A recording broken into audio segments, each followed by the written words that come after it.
it is not enough just to say that you care for a horse, to say that you've provided for all their needs. It also means caring about who they are as a horse and what they need to have a good life as a horse.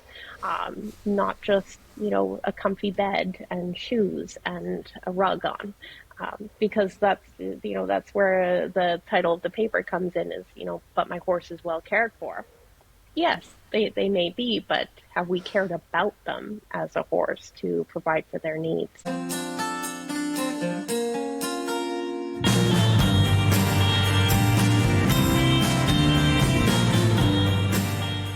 Okay, welcome to Changing Rein. We're very excited this week to have Erica Cheung join us from Canada, Alberta. Erica is a PhD candidate and she's just published a really interesting paper that we're going to do a deep dive into. Welcome to Changing Rein, Erica. Oh, thank you so much for having me. I'm super excited to talk about the research today. Yeah, from what I can see, you're looking at sort of the human side of horse welfare. So tell us a little bit about what attracted you to the human side of horse welfare. Well, I would like to say that this was a well planned out strategy in my academic career, but no, it's not. I have for a long time throughout my academic journey been interested in animal welfare. And so finishing up my master's, I knew I wanted to do something in horse welfare, and specifically performance horse welfare. But in really thinking about how do we make change that's tangible and real, I realized that we have to look at the humans because they're the ones in charge of everything. They're the ones doing the things that we could all talk about, two horses. And there's so much research and more to be done about horse welfare, but it doesn't seem to matter. I think we all feel that as welfare scientists. We put all this research out there about welfare, but it doesn't always get taken up. It goes into a journal and nobody looks at it. So we really have to understand people to figure out how do we actually make some change in the performance horse world. Yeah, absolutely. So in the paper we're talking about, which is, I'm just going to give the little snapshot headline, which is, but my horse is well cared for. Mm-hmm. And you interviewed, I think, 22 equestrians. What surprised you most about what you heard while you were doing those interviews? Well, I wish I could say that something surprised me, but having been in the industry in a number of different roles, I'm by no means an equestrian of any elite level, that's for sure. Very, very amateur in my experience. But my husband's an equine vet, so we see a lot on that side. And I see a lot on the behavior side in my previous work as a behaviorist. And so nothing surprised me, unfortunately. It was a lot that had already been things that I'd seen personally or heard from other equestrians in all different aspects of the equestrian industry. So I think it was more of a sad confirmation, if I might put it that way, that some of the practices that were talked about, so lack of turnout or training practices using methods that are aversive, to say the least, these are really common and sometimes accepted. And as one of my participants in the study had said, they're normalized. So sadly not surprising. We humans are great at finding explanations for the things we do that we kind of know we probably shouldn't do, but gosh, they're convenient, they're handy, they're what everyone else has done, so we can justify them. We're so inventive around those. Around trying to do that. And what I found interesting about the paper is that you've put names on those techniques and those strategies. Would you like to tell us a little bit about them, how you've categorized them within the paper? Yes. So under the umbrella of cognitive dissonance strategies, we looked at specifically... Erica, before you launch into cognitive dissonance, do you want to tell our listeners what it is? Because not everyone's going to have a psychology background and they may not have come across cognitive dissonance. So can you explain that for us, please? For sure.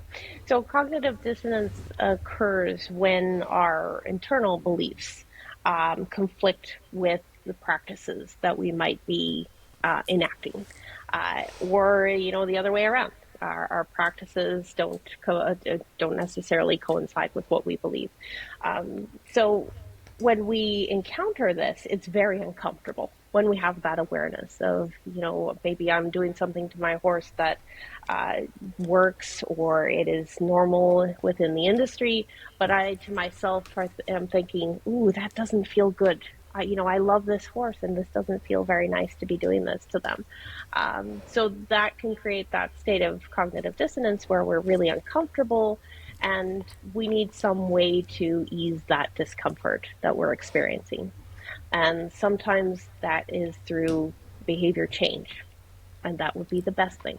If we could simply just change our behavior, but unfortunately, behavior change is the least likely of strategies that we use to combat cognitive dissonance, because it can sometimes also conflict with the norms that we have within our culture.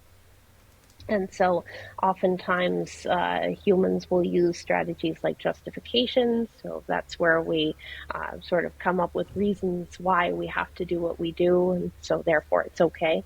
Or trivialization, where we minimize the importance of what's happening or the harm that's done by what we're doing.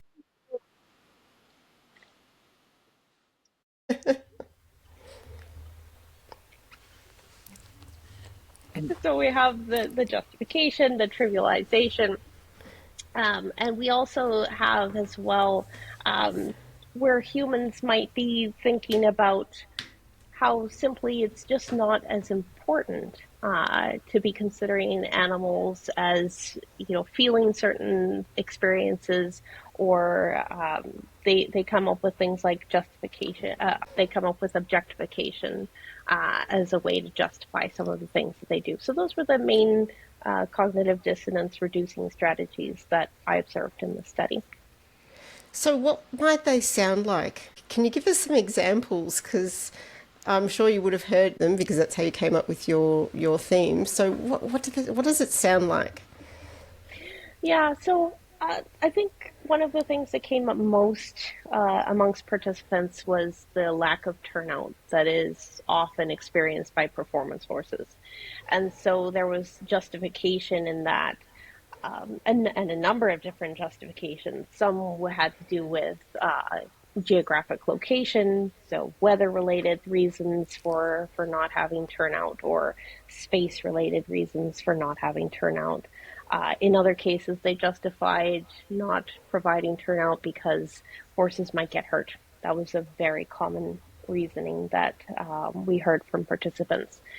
Even when participants noted that turnout was so important for the welfare of their horses. So they recognized this, that this is good for the horse to turn them out, but we can't because.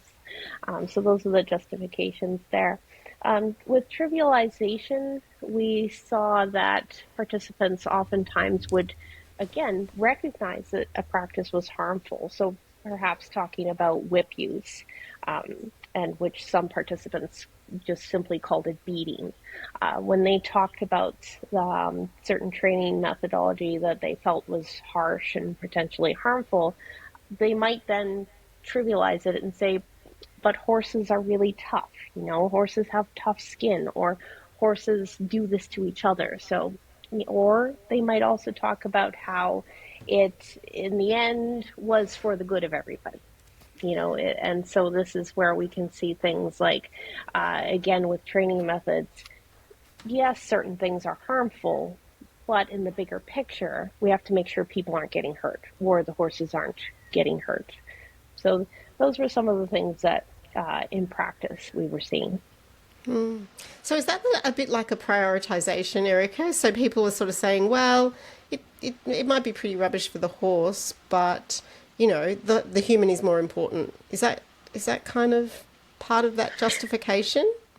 I do think that can be part of it, for sure. I don't think that is the primary reason at all times. I do think that at times participants in this study did talk about how their performance goals or their competition goals were really important. And so, therefore, sometimes it was just a trade off that they had to make when there were certain things that they have to do in order to reach certain goals or to fit in with the norms of equestrian culture as well.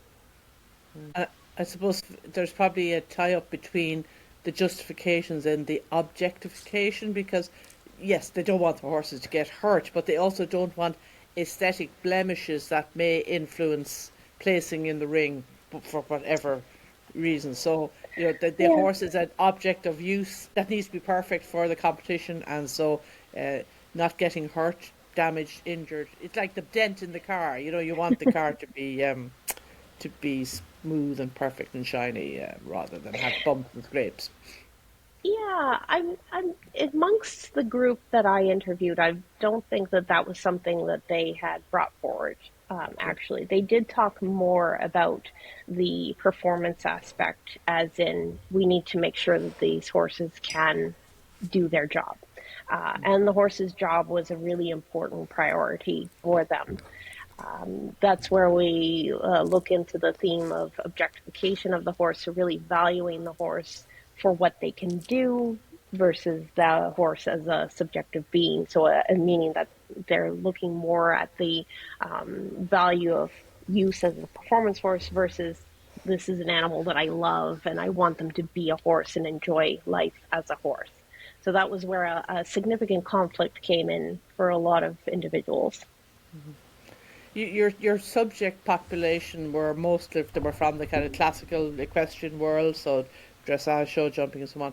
That's And correct. one thing struck me, I'm from a racing background. That's probably my primary interest, and it struck me that, and maybe this is true in some big competition yards, that in those big setups, horses are less treated as individuals and more like the group.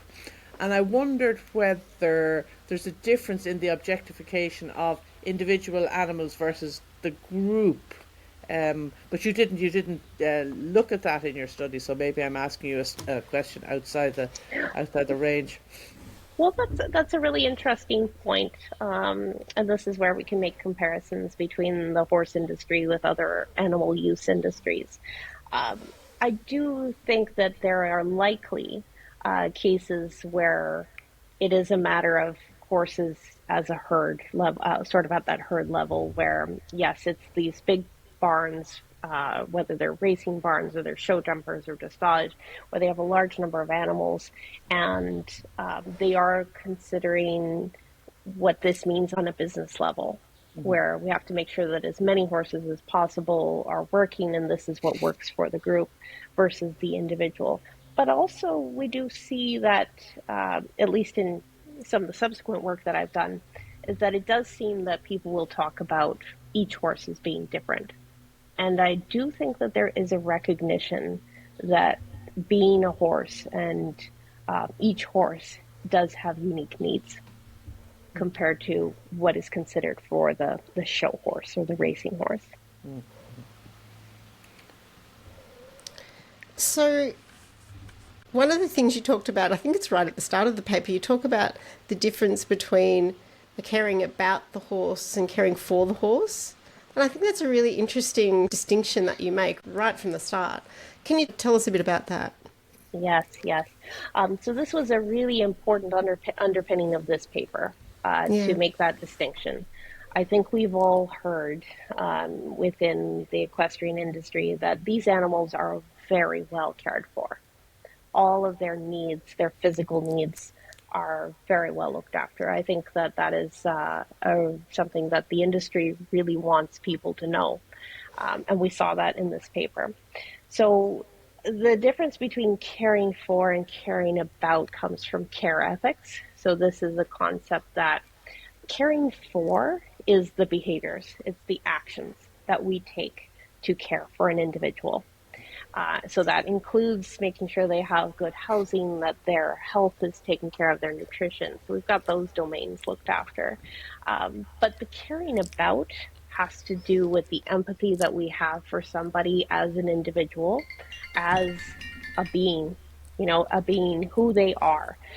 So the distinction that we really want to focus on with that concept is that it is not enough just to say that you care for a horse, to say that you've provided for all their needs.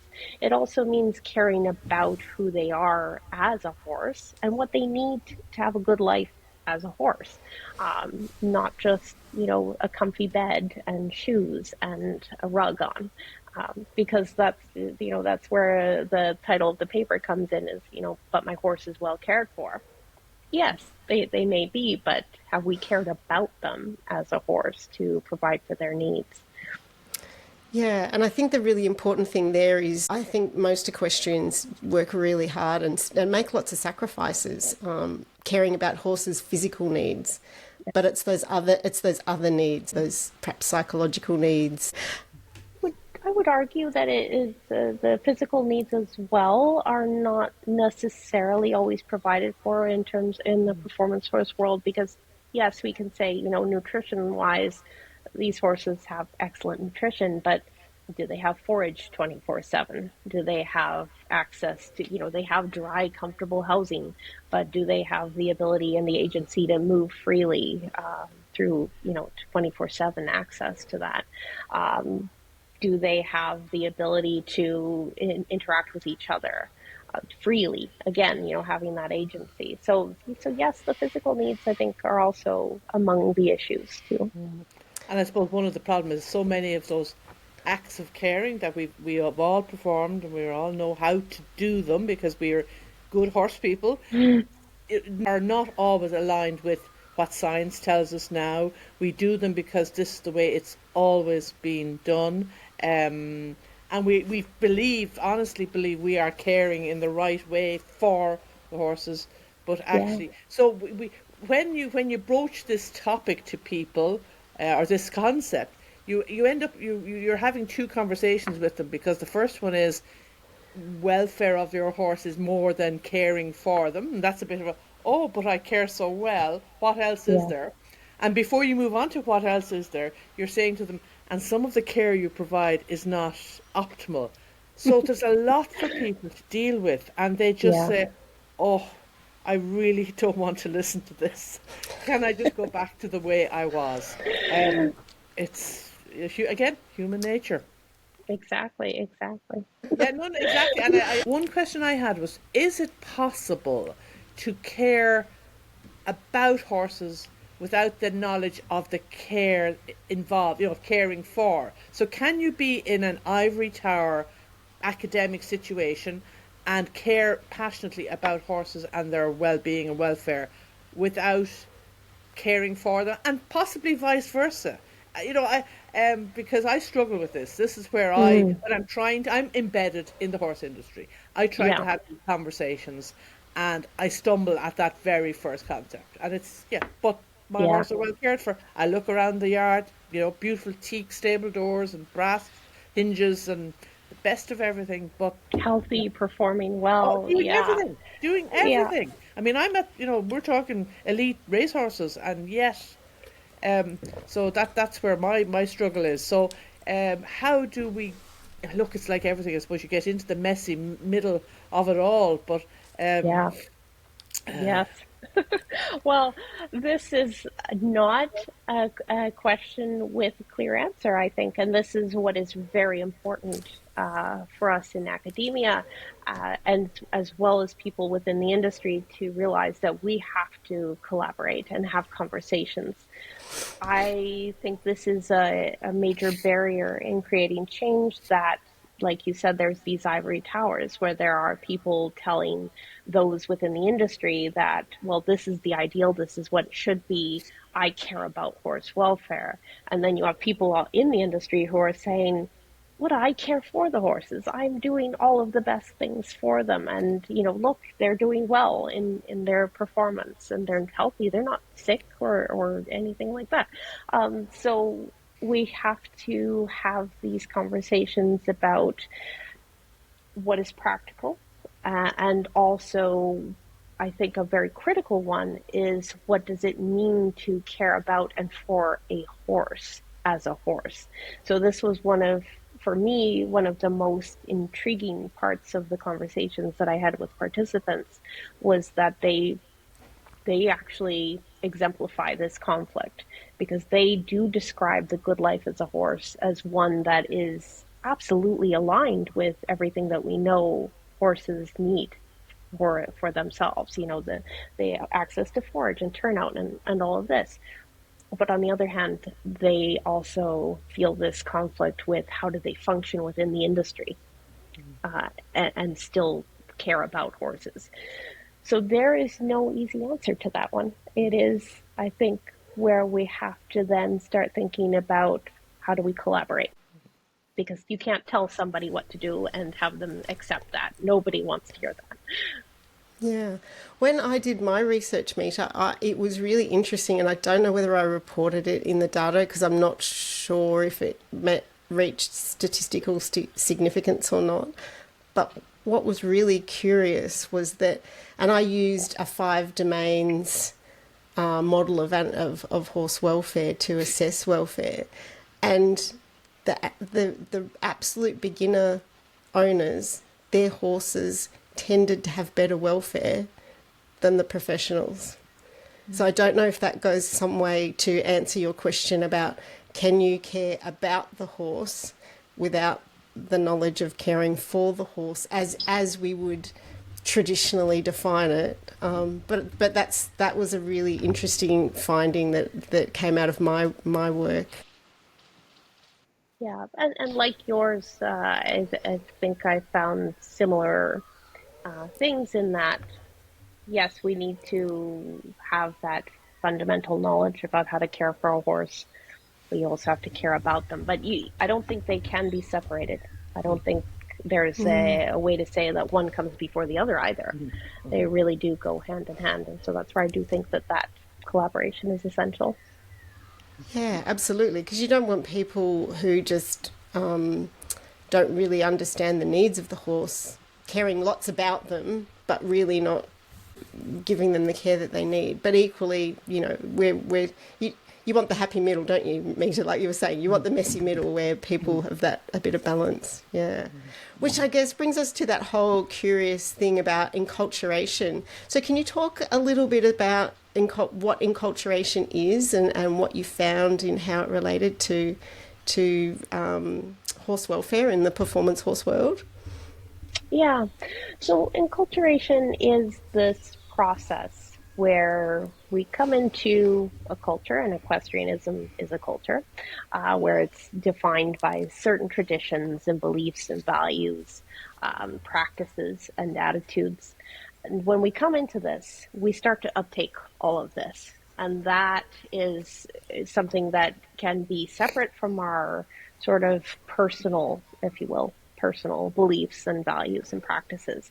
So we can come into equestrianism with certain ideas about how to care for a horse or how to have a relationship with a horse, and then start to gradually evolve those as we uptake the norms of the culture around us.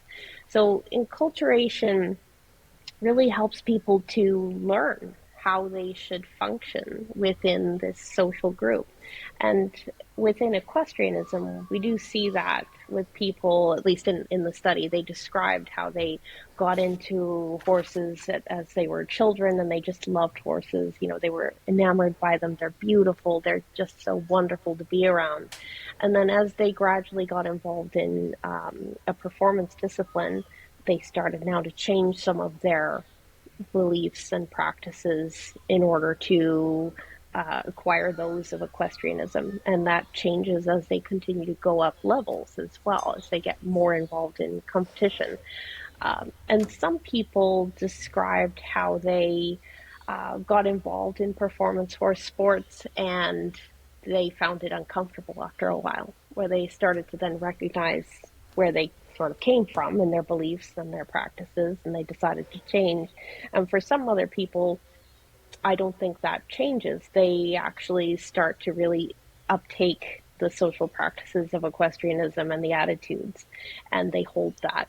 And that's where the traditions continue to be passed on, is through that process.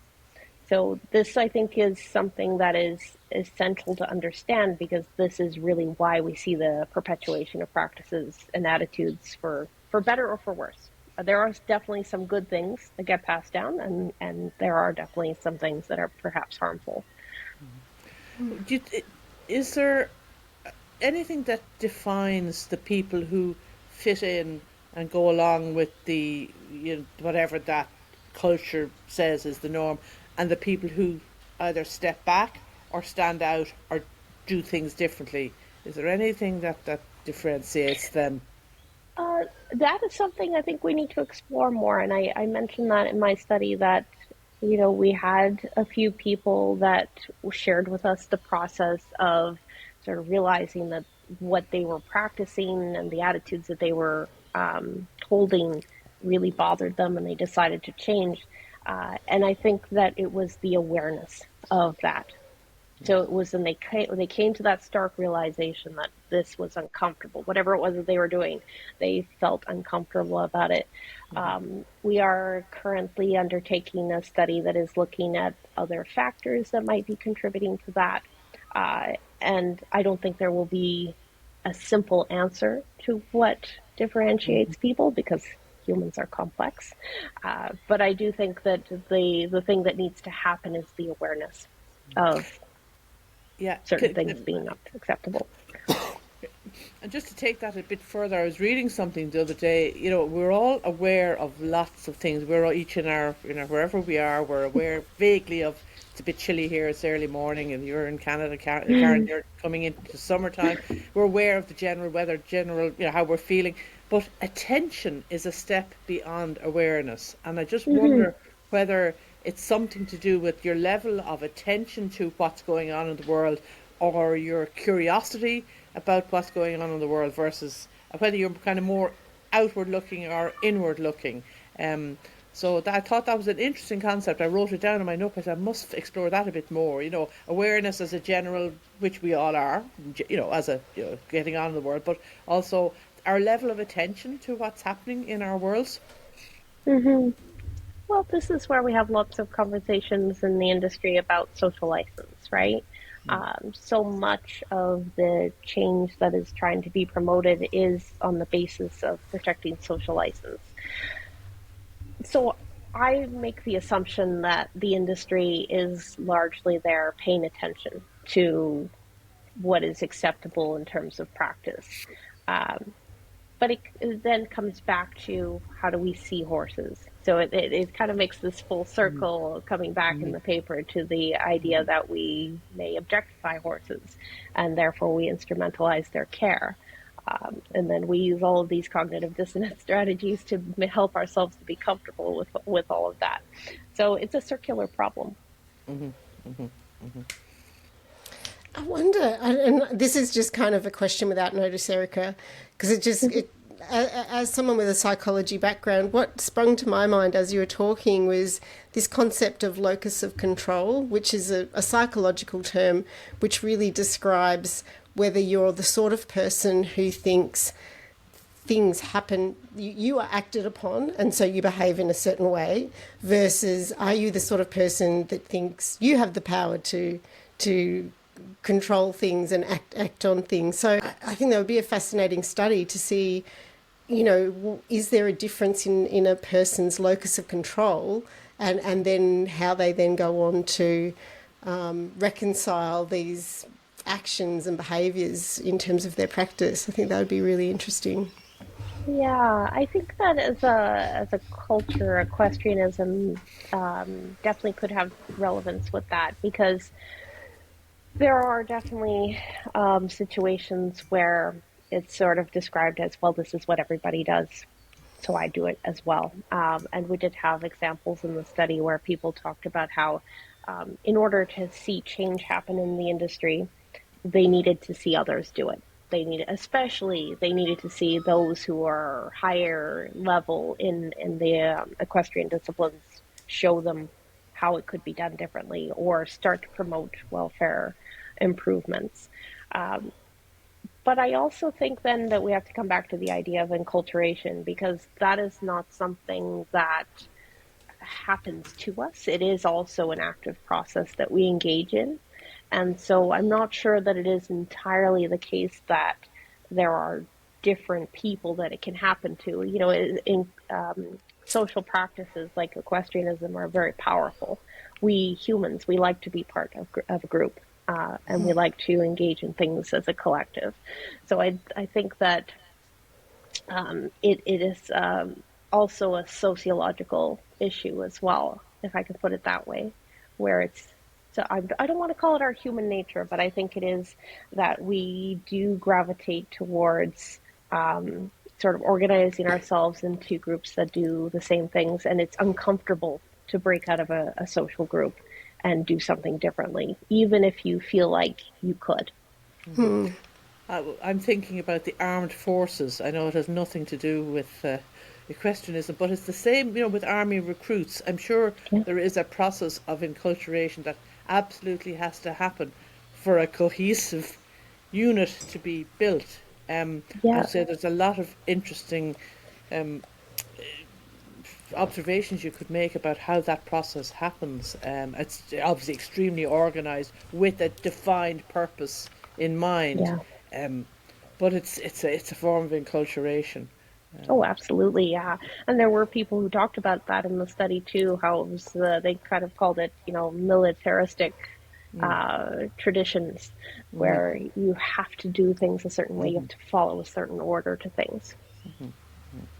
And I'm not saying that's the worst thing in the world. I often say to people, the discipline you learn around caring for horses, obviously done properly, serves you well in other aspects of life. You have to put them first, make sure they're fed before you have your own dinner. There are lots of positives about that disciplined, structured, methodical way of doing things, when in a world where kind of anything goes, you can pick and choose, but horses like routine, and so we need to be attuned to that, so it's not all bad. That's right, and I think that's a very important point, and something that I've tried to be very careful about in my research, in which my supervisors have been always making sure to drill into me, is that we do have to come to these issues not as being judgmental and closed-minded and saying that we're on one side and we are right. As welfare scientists, we do have to realize that there are beneficial things within equestrian culture as well. And as you said, one of those things being that we equestrians really do have a dedication to caring for their horses. One of the things I spend a lot of time doing is reflecting. So, reflecting on my own practice and trying to think about it from the horse's perspective. And the things that I'm doing, and it really has transformed the way I do things, just in my own little herd of horses that I have here. And I'm just wondering, and you touched on it with that feeling of uncomfortableness. Is there a way we can kind of join those two things together, like that, those feelings of discomfort and reflection, to encourage people to consider, what do we really want out of this? And to me, it's about do what you need to do with your horse, but be really mindful of the choices that you make in order to achieve those goals, and the costs and benefits to both the horse and to you in achieving those goals. Well, this is the thing with cognitive dissonance, is that we can then do a lot to justify. We can talk ourselves into pretty much anything, I would say, and this is going to be seen as well in some of my subsequent work that I'm doing. So I think that the self-reflection, it is dependent upon us then caring about the horse as a horse. So that comes back then to the awareness and the attention to this. But I think that people can get stuck in the justification and the trivialization and all of that, because if you're within this culture and you don't know that there's other options, or it's just simply working for you by change, then we never really get out of the cycle of some of the practices and attitudes that we know need to change. So I think I've experienced this myself as well, where I've come to the point where if I'm uncomfortable about something, I reflect on it. But I don't think that that's always something that people feel is necessary, because if you feel that discomfort, your first inclination is going to be to go to the justification and trivialization and other strategies. So, for in terms of what I think is going to be effective in promoting change, I do think it has to do with us changing attitudes about horses and animals as a whole. That for me is what it comes down to. Because if we just look within the practices and the attitudes and think about, well, does it really, is it really harmful? Is it, can we justify these things? Oftentimes, we can come up with an answer that's going to allow us to keep on doing what we do. But if we think about how we relate to horses, how we view them as fellow beings in this world, then that, I think, is where we have to start questioning our practices and attitudes. Because then you start to realize, wait a minute, is this horse really living a good life if they, have 23 hours in a stall? Even if they're doing okay, if they look all right, you have to then think about having empathy for the horse. So it comes back to that caring about. And I think maybe it goes back to something you mentioned earlier. If we are in our own heads, which a lot of us are most of the time, those justifications, trivializations, they just get embedded. But Yeah. if you have a conversation with someone who might see things slightly different, and there's interesting work done where you are asked to reflect so you have say, for example, a slightly different take on this than I have, and I'm asked to mirror back to you what I've heard you say, and vice versa. It can open up a conversation that might lead both of us to think about and have more attention to what we're doing. So, Yes. um, Yes. Yes. And this is where I think that we sometimes have it wrong in terms of trying to make change for animal welfare, because we come at it as just an argument of, well, this is right, no, this is right.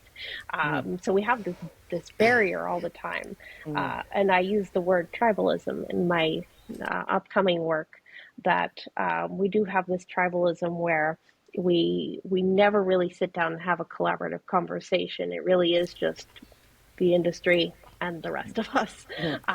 And so this is something that I think is essential to bringing the attention to issues, is being able to have a conversation where it's just sharing and reflecting, not judgment and telling people what's right and wrong. No. Both Karen and I have an interest in systems thinking, and that a lot of that is about those perspectives. They all add up to a richer picture. And one perspective is not going to give you the whole story. It's like just seeing one small part of the whole picture. So yeah, exactly.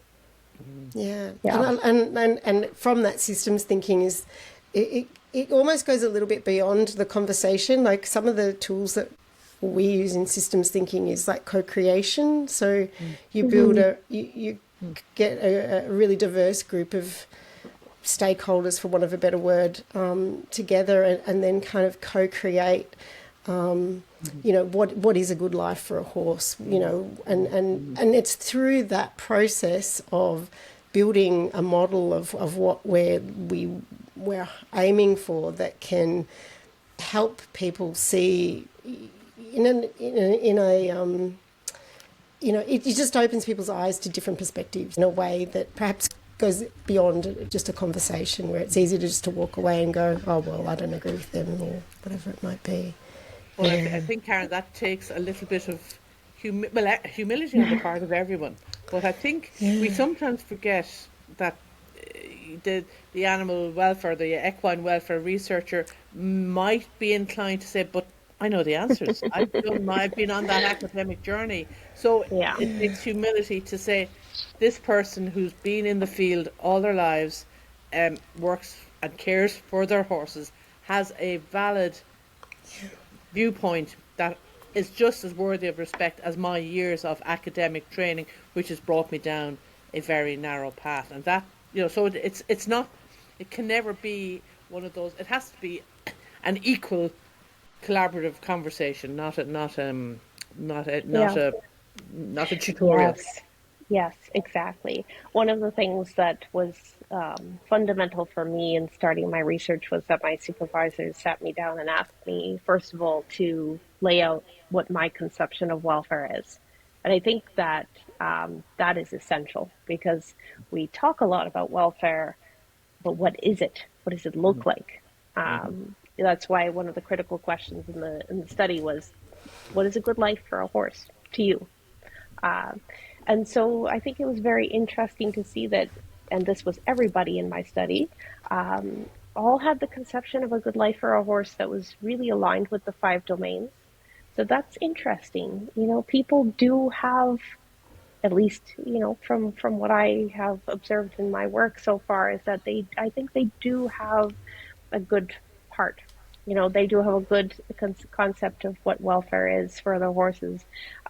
So we do have to be careful not to be coming at people with judgment and this black and white of, you are wrong, I am right. And I do think that's a big problem in our industry right now.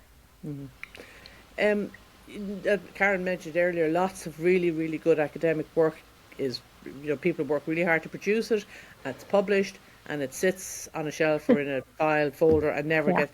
Your paper actually garnered a lot of attention in the lay press, and I thought that was really interesting. I thought that was a really positive thing to see. Have you Yeah. any ideas why that might have happened? What was it about it that got people talking? I think that it was because this is sharing perspective. And it's not again, it's not that black and white of like this is right and this is wrong or this is wrong. Um, I think also I want to be humble when I say this. I think that this research is it is novel in that I described what we know is going on, but haven't really put into words previously. Uh, and that I think is really what has gotten to people, in that they recognize when they read this, they say to themselves, wow, that resonates. Yes, I see that. I feel that. I've experienced that, especially when it comes to things like the enculturation, where they recognize, yeah, wow, I came into this industry sort of with one perspective and I've somehow that's changed over the years, or they recognize the discomfort that they feel when they see certain practices and then they don't talk about it. That was another thing that came up where people are aware of things that are happening, but they're scared to talk about it. So this seemed to open up some conversation, I think, and that I think is what helped it to take off. So you mentioned in your paper that this research is meant to sort of inform behaviour change strategies. Mm-hmm. How do you see it doing that? It's a very small part. Yeah. That I think is something that when we come into academic research, you realize how small your contribution is when you start to notice how big problems are and how complex they are. This is one tiny, tiny piece of the puzzle. But how I see it informing behavior change is that it's a window into some of the human aspects that may not have been explored before, and particularly, again, the enculturation process. We have to understand how people come into certain practices and attitudes if we're trying to change them. Because there are lots of theories on behavior change, and have been a lot of campaigns, as we know, with even looking at things like the Be a Guardian initiative from the FEI. So there are these strategies out there in terms of how to make behavior change, but we don't quite understand the people fully. And so I hope that this study gives some perspective on that, and then will inform some of the strategies that are already being implemented and those that are to come. I think most of your participants got into the equestrian world as young children or teenagers, early Every in single one. yeah, Yeah. yeah. Yeah. So there's obviously an opening there. If this is where the enculturation starts, the organisations that they come in through would be a place where change could happen. If Absolutely. yeah, Yeah, well, we have the Pony Club in Canada is implementing some of their programming to introduce equitation science, which is really exciting. And uh, I'd like to be optimistic that this is, absolutely going to be what ultimately changes the industry for the better. I do think it's more complex than that, and so this is where it is important to look at the full picture, and why we had so much within this paper to cover. Because again, I think another thing that is important to me is just the attitudes that we hold towards animals in general. And that is something that has many different contributors to it. Yeah. You touched on, we could get into a whole big discussion Oh, about I know. the different types of ethical frameworks that we all operate under. In my own shorthand, which is the way I live my life, I tend to think that most equestrians are utilitarian by nature. I think that kind of, and now you brought up the concept of care ethics, which I think is fascinating and absolutely has not been looked at Yeah. in this space. And I'd love to see some more work in that area. It's not for everyone. It's kind of high level, kind of esoteric, but it does those values that we hold and how they're built influence everything we do. So That's right. Yeah. Yeah. yeah. So this is where my work has taken an entire turn towards the human side of things and looking at the socio-cultural factors that influence animal welfare. Yeah.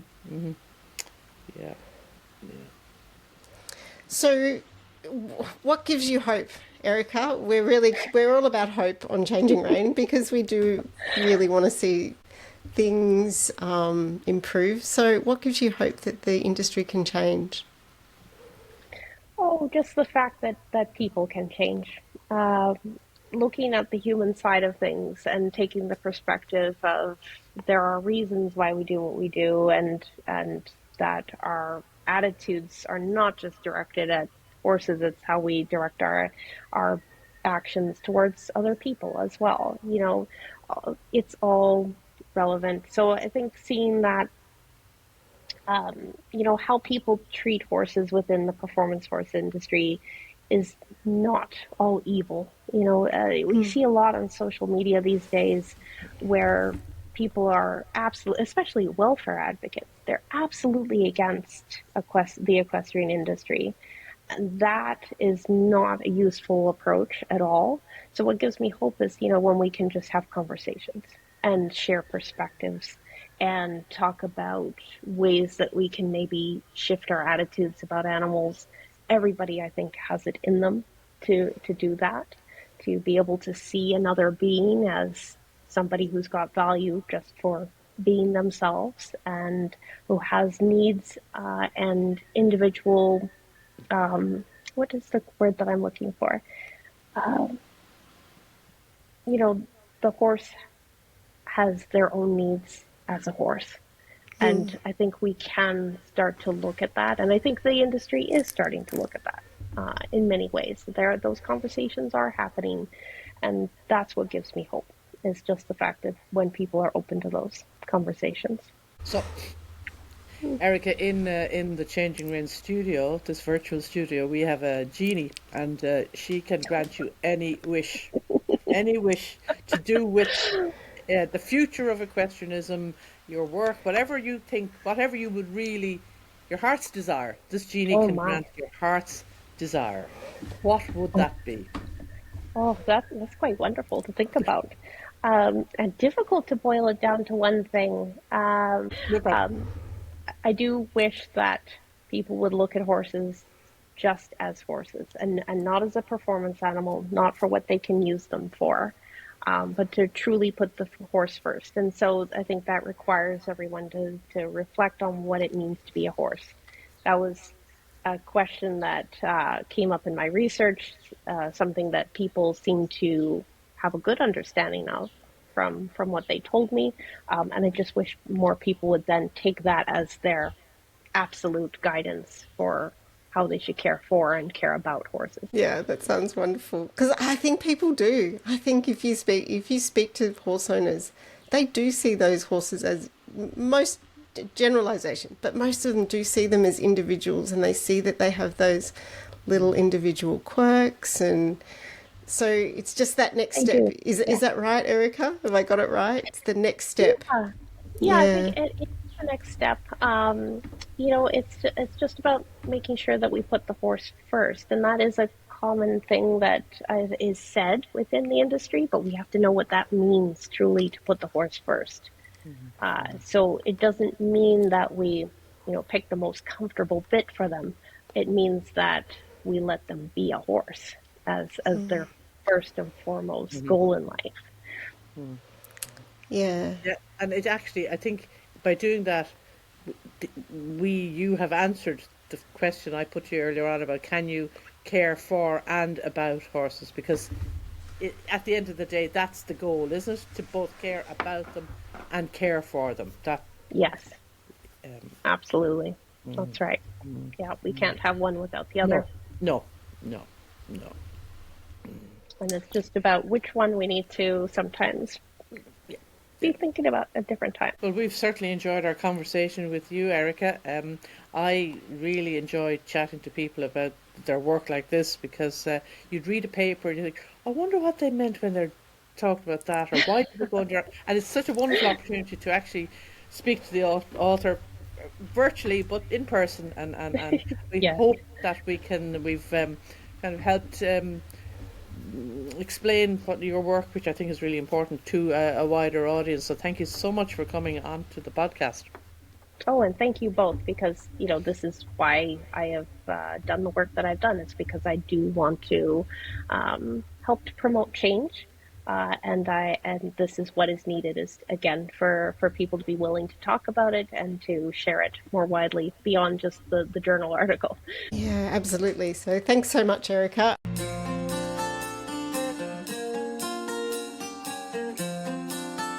Changing Rein is brought to you by me, Karen Luke, and my co-host, Mita Osborne. If you enjoyed the show and would like to support us, please subscribe and leave us a review. It helps others find us and helps us keep the show going.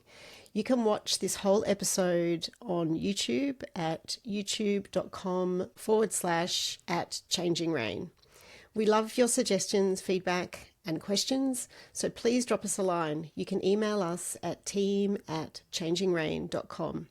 Thanks again for listening, and bye for now.